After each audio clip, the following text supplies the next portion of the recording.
శ్రీ వారాహిదేవి జ్యోతిషాలయం విద్య, ఉద్యోగం, వ్యాపారం, పెళ్లి, ఆరోగ్యం, నాగదోషం, సంతానం, రాజకీయం, వామాచార దోషం, భార్యాభర్తల మధ్య గొడవలు, అత్తాకోడళ్ల మధ్య గొడవలు, ప్రేమించి మోసపోవడం, స్త్రీ పురుషుల వశీకరణం, ధనం నిలకడ లేకపోవడం, మీ ఎటువంటి సమస్యలకైనా 24 గంటల్లో పరిష్కారం లభించబడును. నెంబర్ 1 వశీకరణ స్పెషలిస్ట్ పండిత్ పవన్ నంబూదిరి, కేరళ తాంత్రిక గురువు గారు.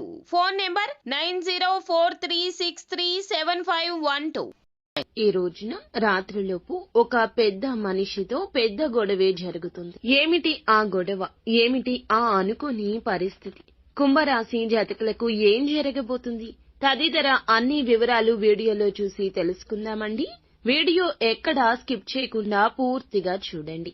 వీడియో నచ్చితే తప్పకుండా ఒక చిన్న లైక్ చేసి మమ్మల్ని సపోర్ట్ చేయండి. ఇక ఆలస్యం లేకుండా వీడియోలోకి వచ్చేద్దాము. ఈ రోజున గోచర రీత్యా ఇలా జరగక మానదు. మీరు చెప్పిన మాటలు తప్పుడు భావనలకు దారితీయొచ్చు. ఒక ఫైల్ లేదా ఆలస్యం లేదా సమాచార లోపం, కమ్యూనికేషన్ గ్యాప్ వల్ల మీ పైన గట్టిగా మాటలు, నిందలు రావచ్చు.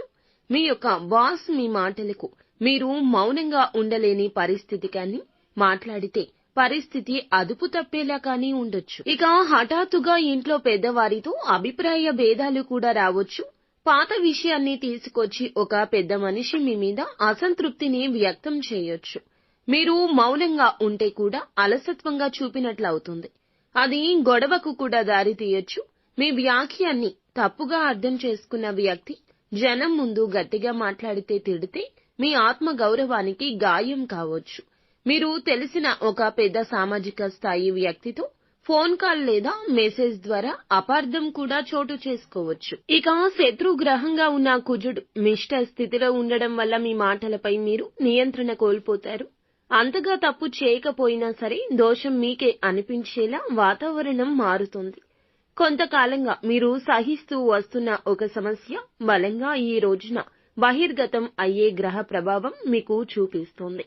పరువు నష్టం, ఇతరుల ముందు మీ మాటలు తక్కువ అయిపోతాయి. ఈ రోజు ఆర్థిక సమస్యలు మీపై అనుచితంగా నిందను మోపుతాయి. ఉద్యోగ భద్రతకే ముప్పు కలుగుతుంది. సంబంధాలు విరోధం కావచ్చు. పెద్దవారి మనసు విరగడం వల్ల కూడా కుటుంబ శాంతిని మీరు కోల్పోవచ్చు.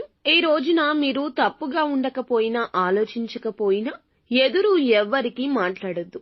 సమాధానం చెప్పే ముందు 10 క్షణాలు అయినా ఖచ్చితంగా ఆలోచించండి.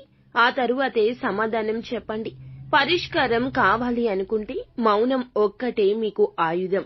సోషల్ మీడియా మెసేజ్ల్లో స్పందించేటప్పుడు 1కి 2 సార్లు ఖచ్చితంగా చదవండి, వినండి. అప్పుడే దానికి రిప్లై ఇవ్వండి. ఈ రోజున మీరు గోమాతకు ఏదైనా ఆహారాన్ని పెట్టండి. గోమాత సేవలో తరించండి. ఇది శత్రువుని శాంతింపచేస్తోంది. అలాగే ఓం సం శనైశ్వరాయ నమః అనే ఈ మంత్రాన్ని ఈ రోజు 27 సార్లు జపించుకోండి. రాత్రి సమయంలో శివుని పటం వద్ద నెయ్యి దీపాన్ని వెలిగించండి. పరమశివునితో ఈ రోజున మీ కష్టాలు చెప్పుకోండి. అంతా